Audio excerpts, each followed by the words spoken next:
Hare Krishna. Welcome to the Bhagavad Gita class.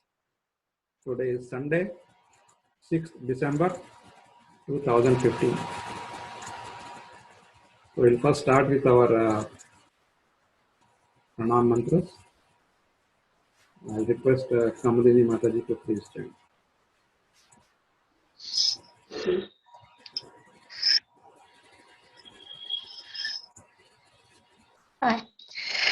Om Ajnanatim. I forgot the first one, Prabhuji. Just Om Ajnanatim. Nama. Okay.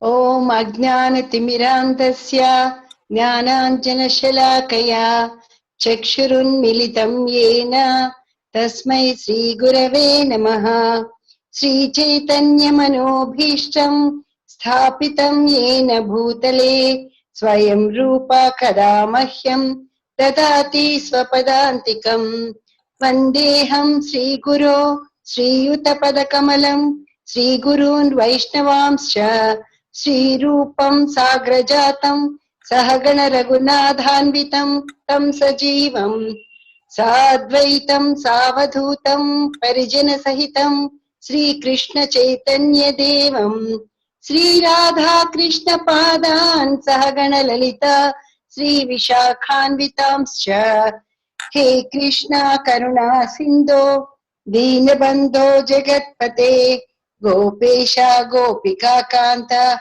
Radha Kanta Namostute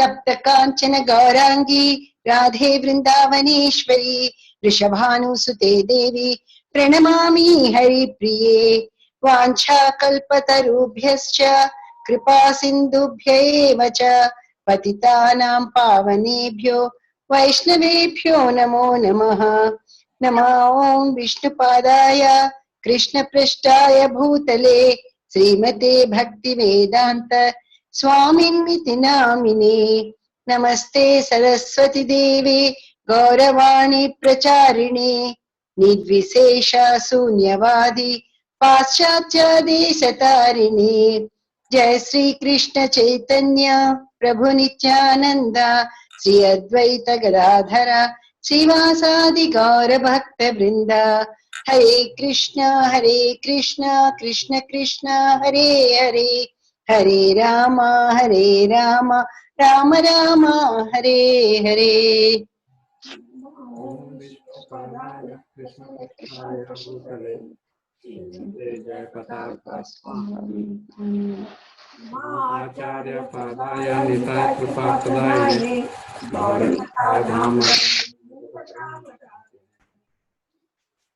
Om Namo Bhagavate Vasudevaya Om Namo Bhagavate Vasudevaya Om Namo Bhagavate Vasudevaya Om Namo Bhagavate Vasudevaya Om Namo Bhagavate Vasudevaya Om Namo Bhagavate Vasudevaya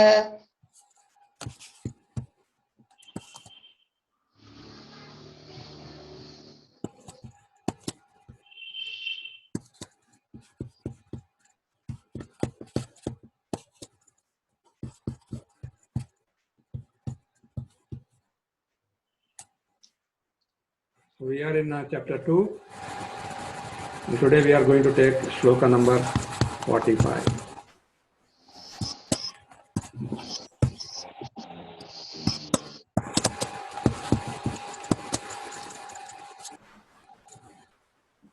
This is one of very important shlokas because instructions on what are we supposed to do with the Vedas, with the Vedic knowledge. So first we'll chant and then we'll discuss.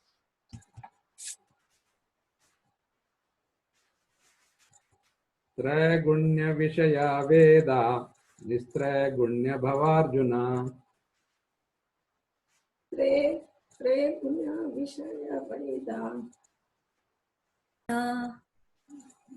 Nistrigunya Bhavarjuna Nistrigunya Bhavarjuna निर्द्वन्द्वो नित्यसत्त्वस्थो निर्योगक्षेम आत्मवान् निर्द्वन्द्वो नित्यसत्त्वस्थो निर्योगक्षेम आत्मवान् त्रैगुण्यविषया वेदा निस्त्रैगुण्यभवार्जुन त्रैगुण्यविषया वेदा निस्त्रैगुण्यभवार्जुन निर्द्वन्द्वो नित्यसत्त्वस्थो निर्योगक्षेम आत्मवान् निर्द्वन्द्वो नित्यसत्त्वस्थो निर्योगक्षेम आत्मवान् रश्मि माता जी। हरे कृष्ण। हरे कृष्ण। त्रैगुण्यविषया वेदा नैस्त्रैगुण्यभवार्जुन त्रैगुण्यविषया वेदा निस्त्रैगुण्यभवार्जुन निर्द्वन्द्वो नित्यसत्त्वस्थो निर्योगक्षेम आत्मवान् निर्द्वन्द्वो नित्यसत्त्वस्थो निर्योगक्षेम आत्मवान्। राधिका रमण प्रभु। त्रैगुण्य विषय वेदा नित्रैगुण भवार्जुन त्रैगुण्य विषया वेदा निस्त्रैगुण्य भवार्जुन निर्द्वन्द्वो नित्य सत्वस्थो निर्योगक्षेम आत्मवान् द्वन्द्वो नित्यसत्त्वस्थो निर्योगक्षेम आत्मवान्। कमलिनी माता जी। Lost contact with her, Prabhuji. हाँ I think we lost her. She's not there. Okay. Radhika Raman Prabhu done already. Kamarini माता जी। Okay. I think I'm having problem with my phone here, so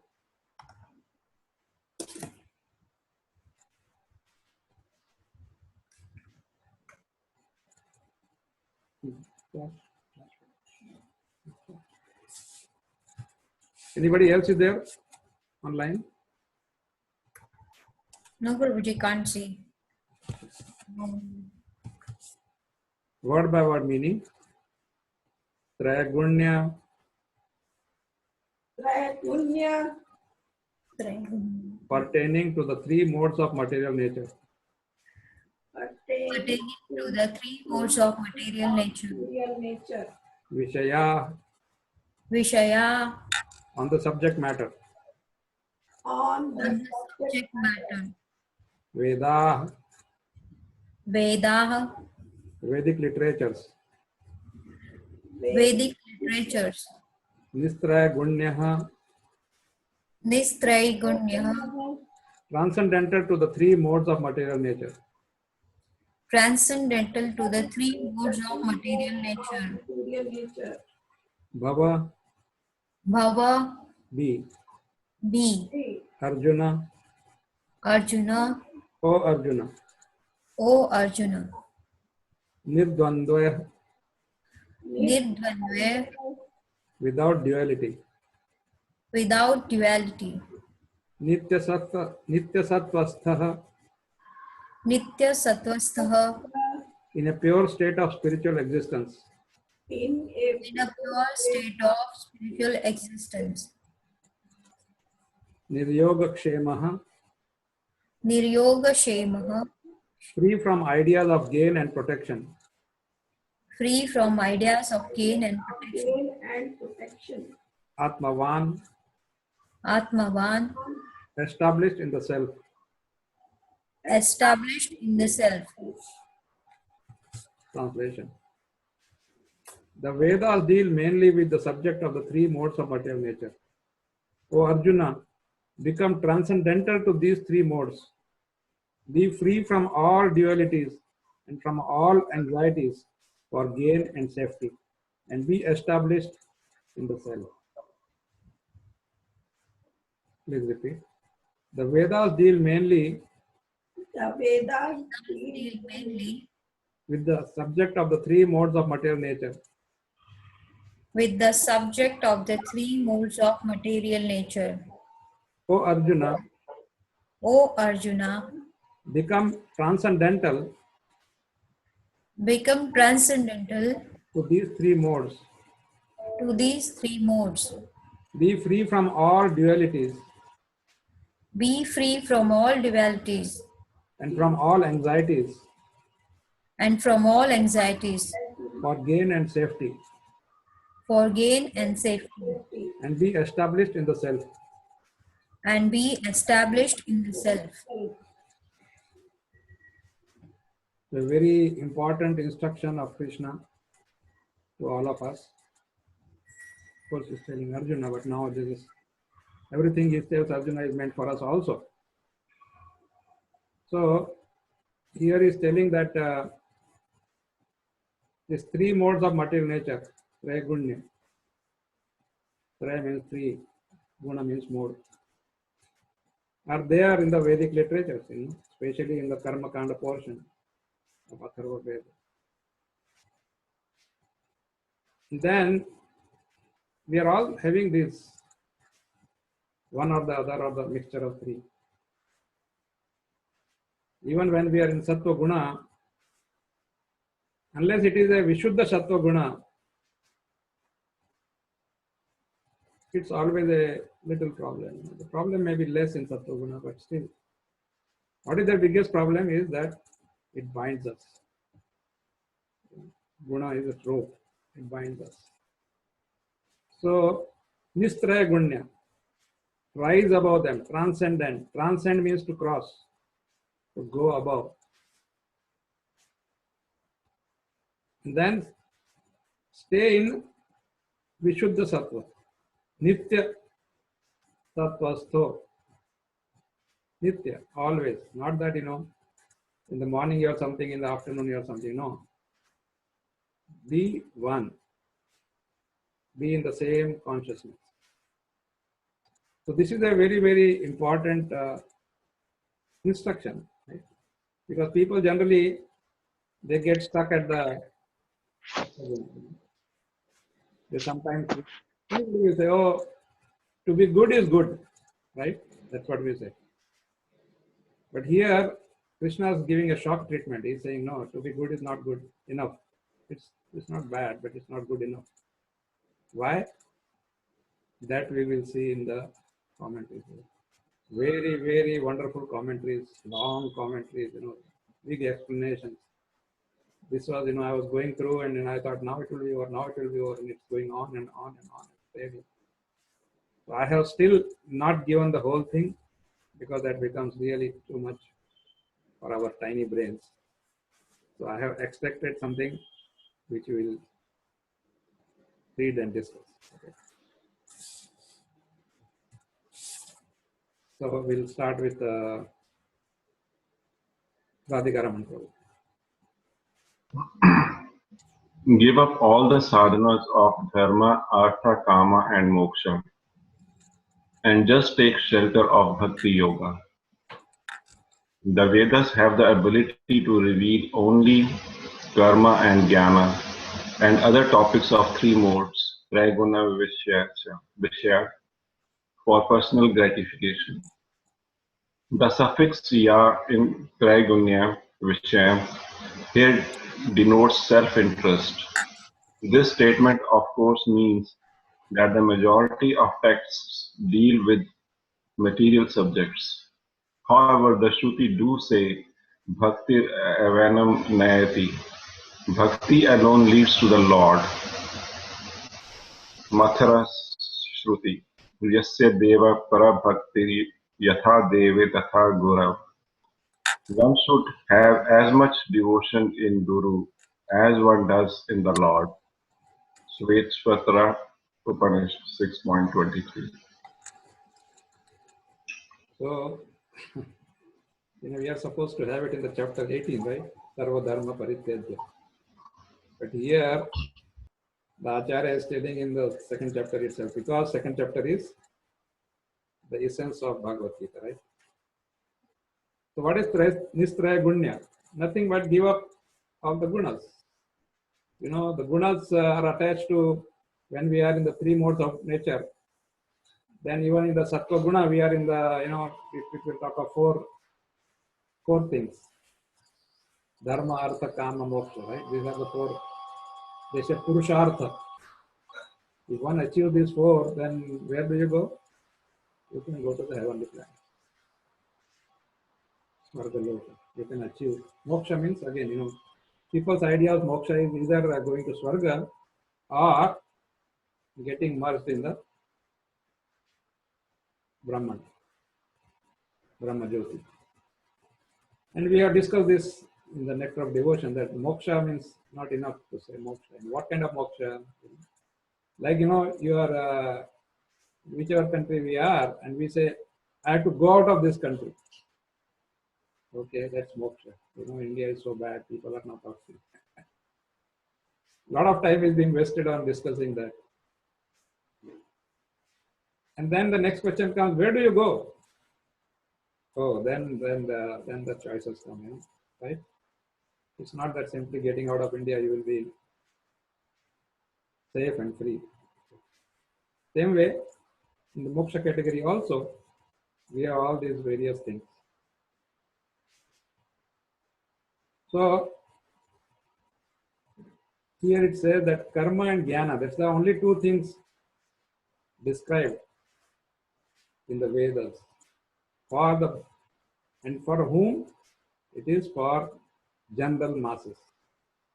Because at least that way, they will make a beginning. The idea of the Vedas is to elevate you from the level of material consciousness to spiritual consciousness. That is the whole purpose. But then people get stuck with that material thing, and then they don't want to do anything more than that. So that's why the Acharya is saying, directly take shelter of Bhakti Yoga. Why you have to go through the jnana, karma, and all that? You don't have to. Ultimately, you have to go there. Because if you have to achieve Krishna, then you have to go to the Bhakti. We have seen that.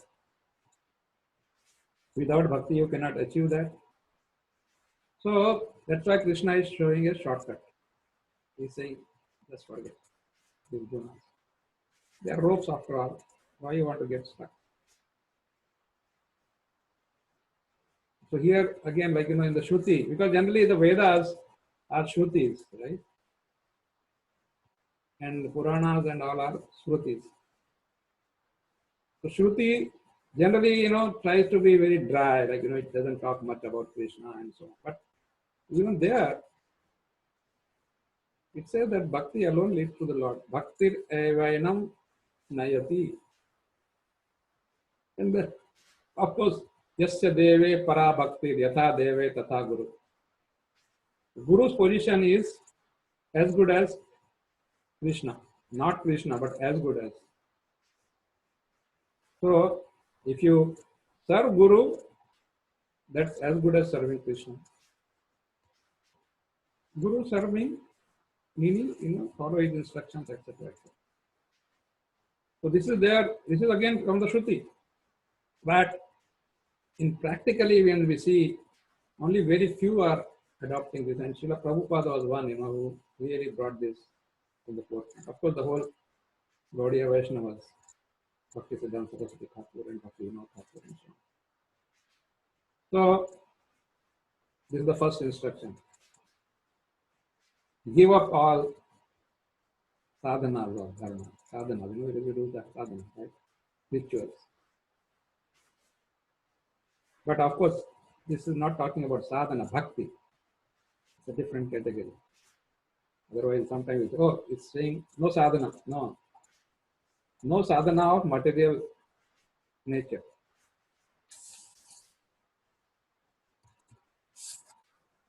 Rashmi Mataji.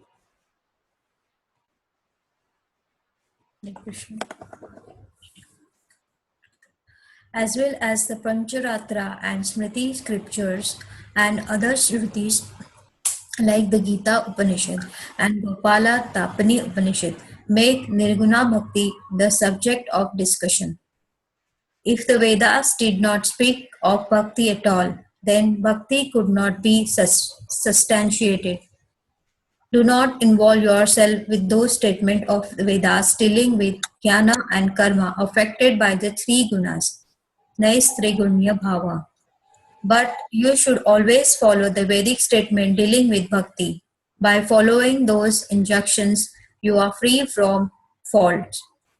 Shruti Smriti Puranadi Pancharatra Vidim Vina Aikantkiti Harer Bhaktira Utpata Aiva Kalpyate.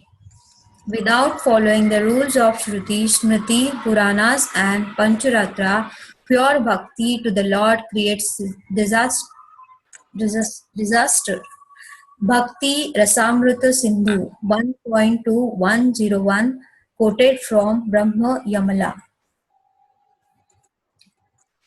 So here, the Acharya is also talking about other literature, other shastras, other scriptures. Pancharatra, that's the what we follow for our worshipping the Lord. And the Smritis are all the Puranas, Bhagavad Purana and so on. Gita Upanishad, and then there are some more Upanishads, Gopalta Upanishad, etc. Here, in all of these, Nirguna Bhakti. Nirguna Bhakti means Bhakti of the Supreme Personality of Godhead, who is Nirguna, having no material qualities. Nirguna means no material quality. Nirguna doesn't mean no guna. Because the moment we say guna, it is all material. The moment we get rid of that, then it becomes spiritual. So, what he's saying is, do not get involved in the jnana and karma and all this stuff. Directly choose one of the bhakti. We have 9 processes, Navavida bhakti. Choose 1 or 2 or 3 or all. And then what happens? By following, you will become free of fault. And if you don't follow these instructions, then it says it creates disaster. Why? Because we will do something whimsically, thinking that, oh, I make my own rules. It's like, if you follow the traffic rules, the chances of your involving in any accident is much less. Everybody follows that, of course. If you follow and somebody else doesn't follow, then also there is a chance. But bhakti is a little different. The bhakti is, your direct connection with Krishna. Direct connection. It doesn't go via this, via that and all that. Of course, when we go through Guru, then also it takes care of everything.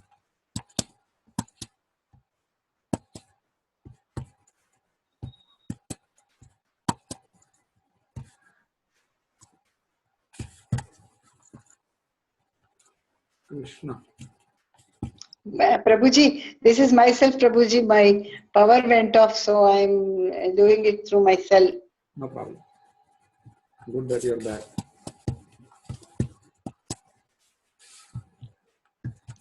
Okay, you can read this. Hare Krishna. One can understand that the Vedas deal with both material and spiritual topics, topics involving the 3 gunas and topics beyond the gunas. But you should be devoid of the gunas, Nistraygunya Bhava. By following the path of Nirguna Bhakti offered to me, cross over the paths dealing with the 3 gunas. Then such a person will be free of the dualities, Nirdvandan, within the gunas such as respect and disrespect, and will remain with the eternal living entities, Nitya Sattva, my devotees. If one way to say that Nitya Sattva, Sattvastha, means to be situated in Sattva Guna, that would be a contradiction to the statement Nistraya Gunya Bhava. Same thing.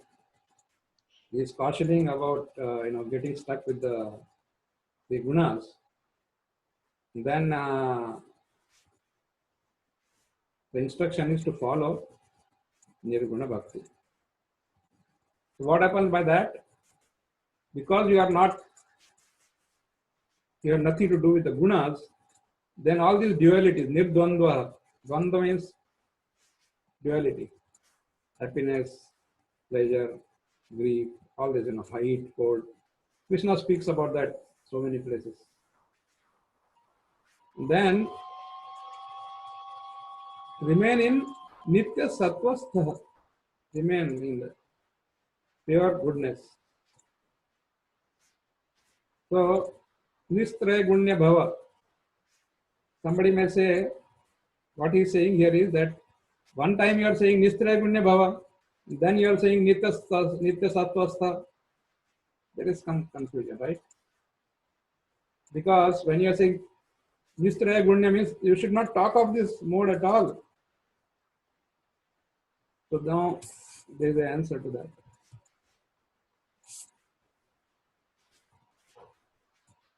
Radhika Raman.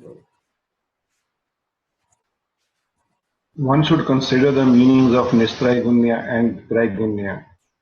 It is said in the 11th canto of Bhagavatam, Mad Arpanam Nishphalam vas Satvikam Nijkarmas Yat Rajasam Phala Sankalapam Himsa Prayadi Tamasam. Work performed as an offering to me without consideration of fruit is considered to be in the mode of goodness. Work performed with a desire to enjoy with the results is in the mode of passion, and work impelled by violence and envy is in the mode of ignorance. Srimad Bhagavatam 11.25.23. There are going to be quite a few quotes from Bhagavatam in the same series, where it is through these verses we'll understand perfectly the difference between Traigunya and Nistraigunya. Right now, this particular shloka talks about the Traigunya. Mada arpanam nishphalam is sattva. And then nija karma yat rajasam, nija karma, nija for yourself. And then phala sankalpam himsa prayadi tamasam. Himsa prayadi, prayadi means all violence and this and that, meat eating, etc. All this intoxication, meat eating. The mode of ignorance.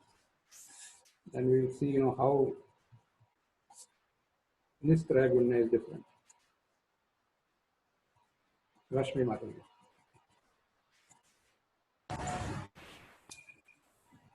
Kaivalam Satvikam Jnanam Rajo Vaikalpikam Cha Yat Prakritam Tamasam Jnanam Mana Sthitam Nirgunyam Smritam. Absolute knowledge is in the mode of goodness. Knowledge based on duality is in the mode of passion, and foolish materialistic knowledge is in the mode of ignorance. Knowledge based upon me, however, is understood to be transcendental. Srimad Bhagavatam 11:25-24. Now we can see the difference. Absolute knowledge, goodness. Knowledge based on duality means happiness and distress and all that. Passion. And foolish materialistic is ignorance. But knowledge based on Krishna is transcendent. Meaning it doesn't belong to any of these three categories. That is Nistraigunya. Meaning you do something good, that comes in goodness. But you do something good in relation to Krishna, that becomes Nistraigunya. Doesn't belong to, that's where we call it as Vishuddha Sattva. So this is further explained in few more short slokas. Kamalini Mataji. Vanam tu satviko vaso gramo rajasa uchyate tamasam juta sadhanam manniketam tu nirgunam. Residence in the forest is in the mode of goodness. Residence in a town is in the mode of passion. Residence in a gambling house displays the quality of ignorance. And residence in a place where I reside is transcendental. Again, crystal clear. Why forest? Because if you really look at the Varnashrama, the three ashramas are in the forest. So brahmachari is supposed to be living in the forest. Vanaprastha is supposed to be, again leaving the house and live. And sannyasi means again not resident. Only grahasthas in the varnashram system were living in the towns and cities to make from Lakshmi. So town is grahastha, and then sannyasi and brahmachari are in the forest. And the gambling houses for every materialist person. But residence in a place where I reside is transcendental, meaning Vrindavan, Dwaraka, Mathura, where Krishna lives for eternity. They are all in the mode of no mode.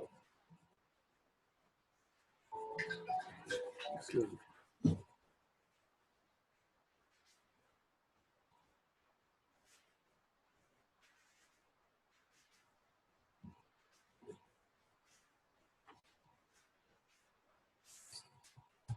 Next one. Radhikaram.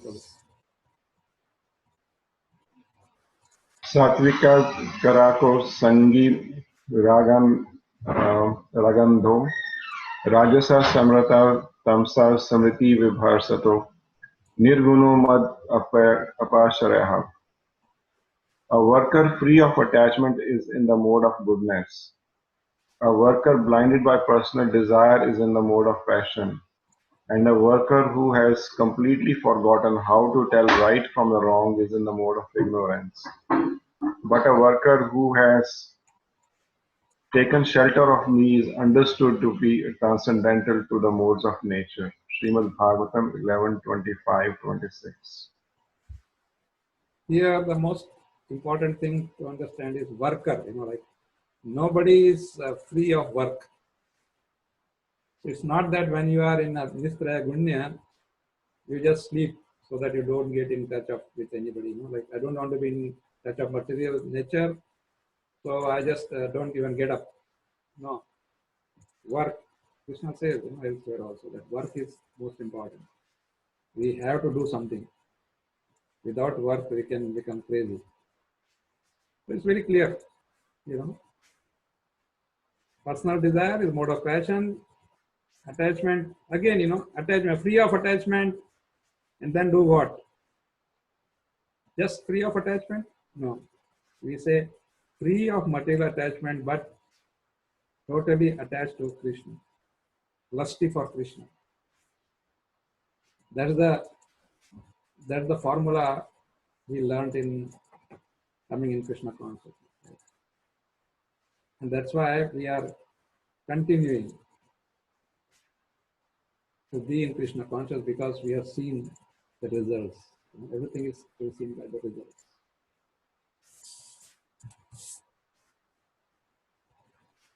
Kamalini Mataji. Hare Krishna. Satvikam sukham atmottama vishayottam tu rajasam tamasam moha dainyottam nirgunam mad apashrayam. Happiness derived from the self is in the mode of goodness. Happiness based on sense gratification is in the mode of passion. And happiness based on delusion and degradations is in the mode of ignorance. But that happiness found within me is transcendental. Srimad Bhagavatam 11.25.29. Wonderful verses, making each aspect, happiness, work, Yes. how you behave, everything is being clearly distinguished, so that we had no confusion about Trigunya and Distrigunya. This is the last one in that series. So, Radhikaram. Etas samsatya pumso guna karma nibandhana yename nirjita soumya guna jivana chittaja Bhakti yogena manistoma bhavana prapadyante. O gentle Uddhava, all these different phases of conditioned life arise from work born of the modes of material nature. The living entity who conquers these modes manifested from the mind by the process of devotional service can dedicate himself to me and thus attain pure love for me. Srimad Bhagavatam 11:25-32. All this was spoken by Krishna to Uddhava. So then he is just concluding that if you can be Nishraya Gunya, then you can get pure love, Krishna Prema. To achieve Krishna Prema, to attain Krishna Prema, that is very, very important. And that's what Krishna is telling Arjuna.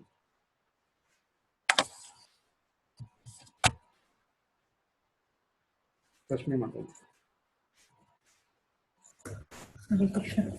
Arjuna, as a student and a friend of Lord Krishna, is advised to raise himself to the transcendental position of Vedanta philosophy, where in the beginning there is a Brahma Jigyasa or questions on the supreme transcendence.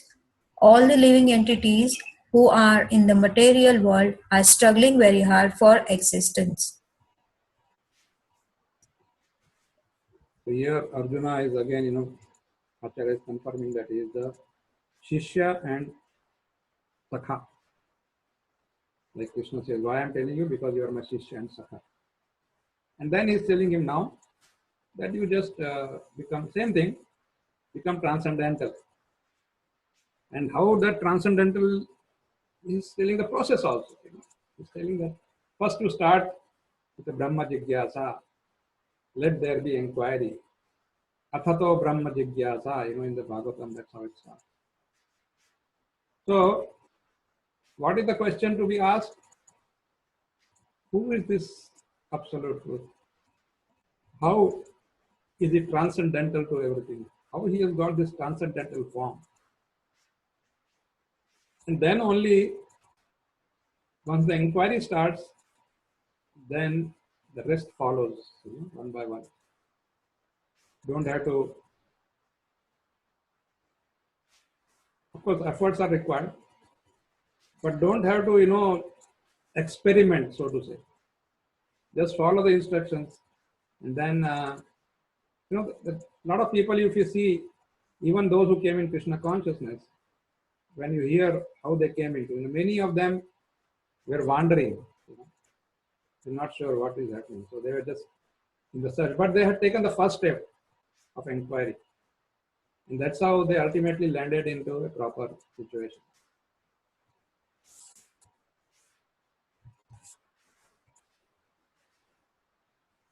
Kamalini Mata. For them, the Lord, after creation of the material world, gave the Vedic wisdom, advising how to live and get rid of the material entanglement. When the activities for sense gratification, namely the Karmakanda chapter, are finished, then the chance for spiritual realization is offered in the form of the Upanishads, which are part of different Vedas, as the Bhagavad Gita is a part of the fifth Veda, namely the Mahabharata. The Upanishads mark the beginning of transcendental life. So what is Upanishad? Upanishad in Sanskrit means to sit near. Upanishad means to sit. To sit near and do what? Play cards, play chess, what? Discuss. Discuss what? The very topics of Vedic wisdom. How to get rid of this material engagements, how to, rise above the three gunas. That all is discussed in Upanishads, and there are 108 principal Upanishads. Out of that, again, 11 are supposed to be the real main. And it's very interesting. Upanishads are nothing but Vedas discussed. Vedas are there, the text of Vedas are discussed between the spiritual master and the disciple. and they discuss this in length, and then the master keep on telling and the student keeps on asking, and then master asks back just to confirm whether it's been done properly, that the student has understood it properly. And I was reading that, generally on an average, to understand one portion of a text, it takes about 12 years. 12 years of, and then whole time they are doing nothing, but they just go for their prasadam and their morning, morning rituals, etc. But then most of the time is spent in, now we see this MBAs and PhDs, they are doing this. But then ultimately, what is the goal? What is the end result? The end result is zero spiritually. Materially, sometimes some benefit, sometimes not even a benefit, because you are doing only to get a PhD. Like, a nice example I was hearing that suppose somebody does a research on the centipede, and his research subject is how does the 67th leg on the right behave in relation to the 79th leg on the left side. How do they behave? You can do a research on that for 4 years, 5 years, 10 years, and then ultimately get a PhD. But how does it help? By doing this exercise, how does it help? The same way, Upanishads, when they were there, how did it help? It helped us understand. Like Upanishad, Gita Upanishad, Gopal says it is Panchama Veda, portion of Pancham. Mahabharata is Pancham Veda. So Gita Upanishad is in that. Of course, it didn't go for 12 years. It just goes for 45 minutes. But still, it's the essence which is important.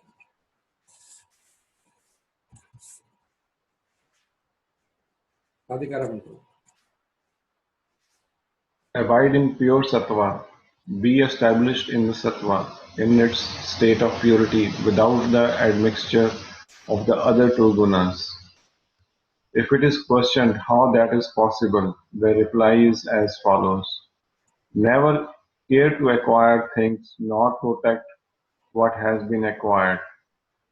While abandoning the acquisition of what is not required for self-realization, abandon also the conservation of such things already acquired.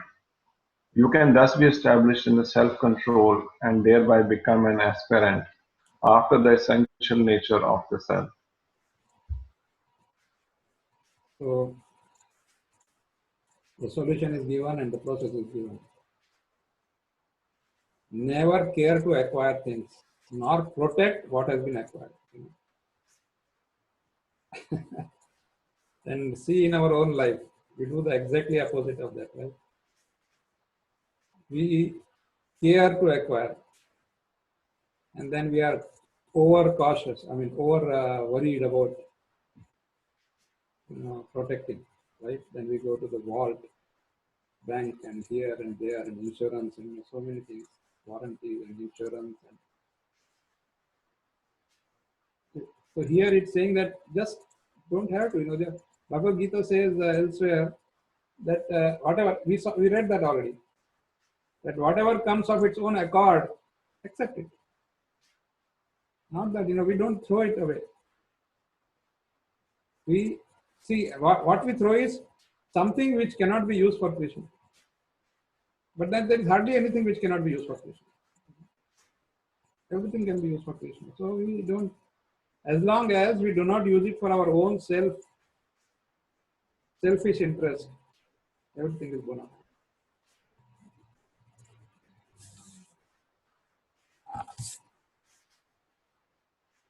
I'm not speaking much, because everything is self-explanatory mostly.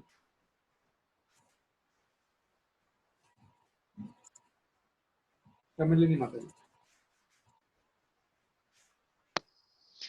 The Vedic scriptures give the outward appearance of having as their purpose in relating how those living entities in goodness, passion, and ignorance can achieve the joys of the heavenly spheres.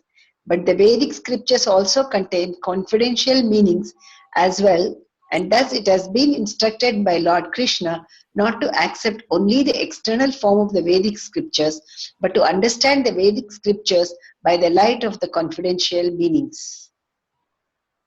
And from where this confidential meaning come? They come from Guru. They come from Sadhu. They come from Acharya. Like now, for example, if you have to read only the Sloka, and even if you know Sanskrit, you will know the meaning of the Sloka. But how many confidential things we learn today through these commentaries? How much pain the acharyas are taking to make us understand. That is important.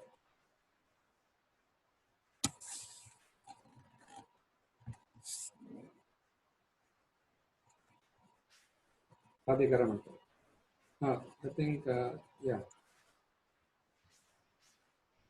It is, it is also declared that unauthorized interpretations by those outside disciplic succession within the Vedic culture, and of course to all the unqualified interpretations by those who are not even attempting to follow the Vedic culture, must bring about doubts and confusion, even if they do not deny the truth, because although they may possess adequate academic intelligence, they are not properly situated in spiritual intelligence. In the last Sloka 44, 2.44, we discussed a lot about spiritual intelligence. So here, the same Acharya is very, very clearly distinguishing that not everything is same. People say, oh, just to read, anybody can read, and don't require anything, and why this parampara business and all that. So he's just condemning. He says, those who are not in parampara, or those who are not even following the, some are following Vedic thing, but they are not in parampara, and some are neither following nor in parampara. Both can create a lot of confusion. And then a person gets bewildered and ultimately loses faith. But if you follow the parampara, whereby you get your spiritual intelligence of serving Krishna and accepting Krishna as the only Supreme Personality of Godhead, then your goal is very clear. Your path is very clear. That's what it means here. Rashmi Mataji.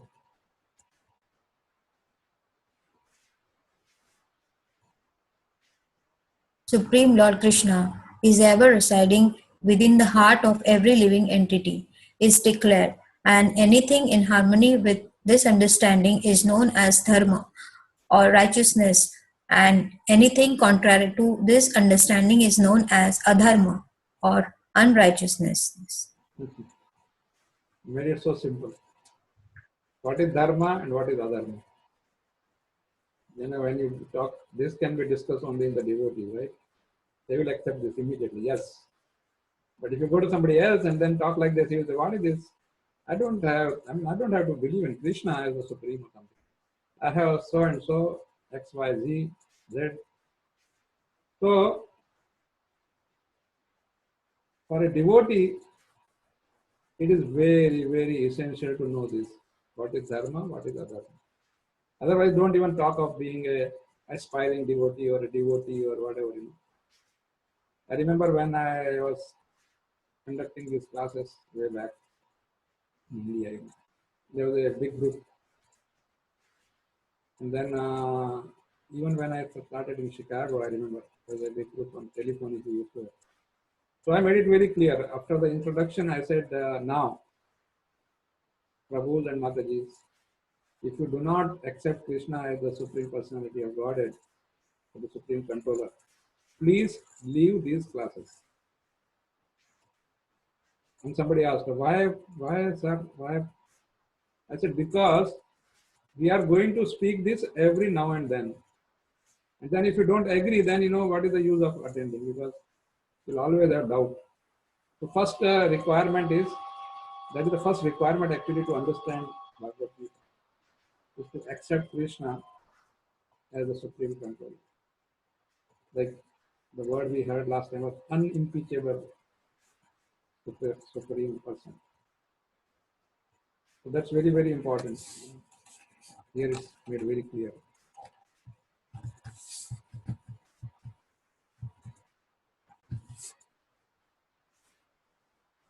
Radhikara Mantra.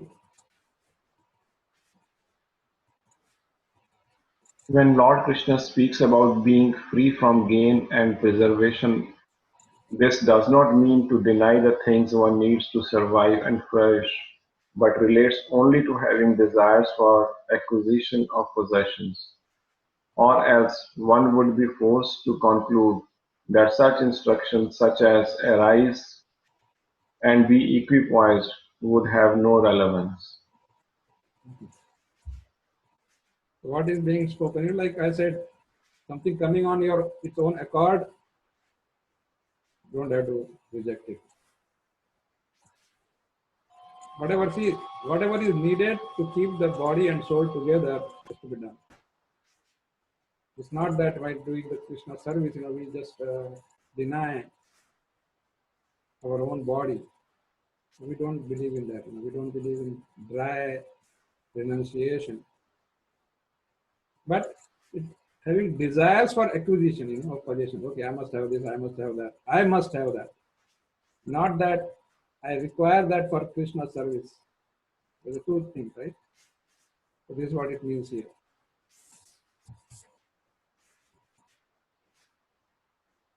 Rashmi Mataji. Taking refuge in Vedic scriptures, a living entity can be emancipated from the material existence and gains the heavenly planet.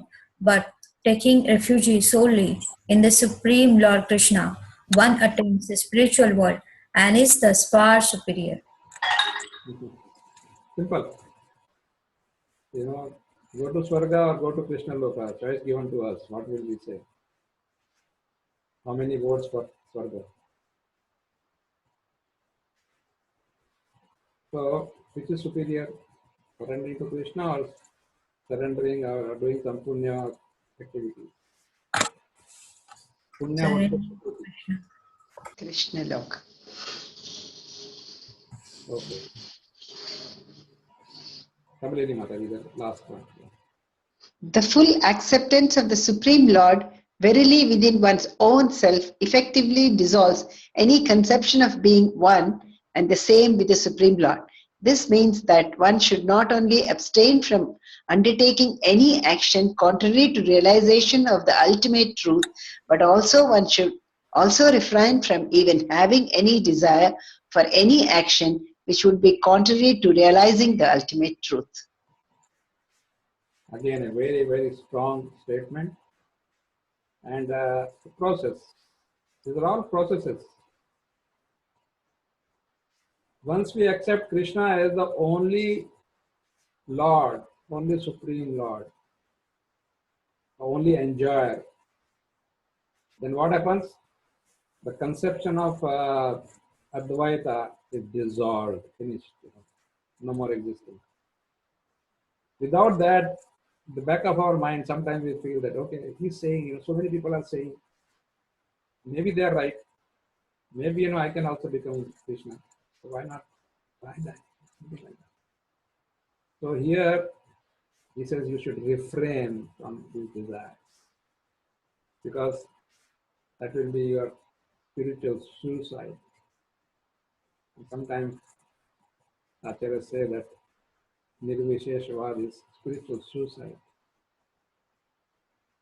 because you are denying yourself the ultimate pleasure of Krishna, serving Krishna. So, thank you very much. I'd like to stop here.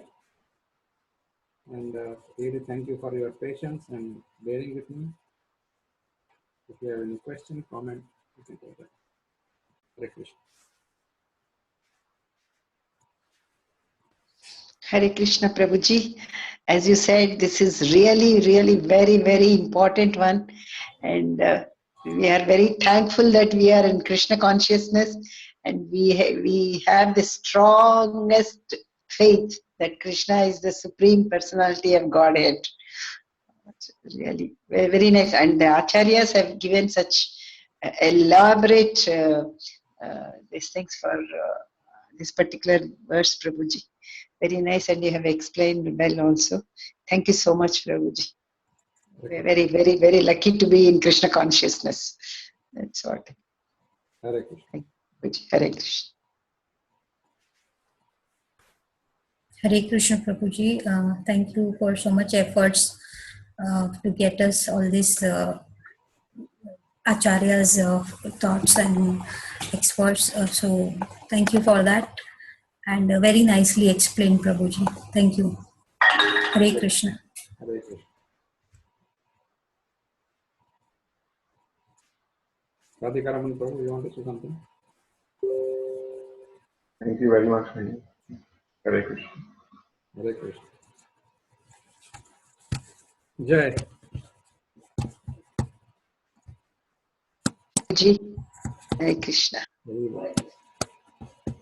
Hare Krishna Mataji.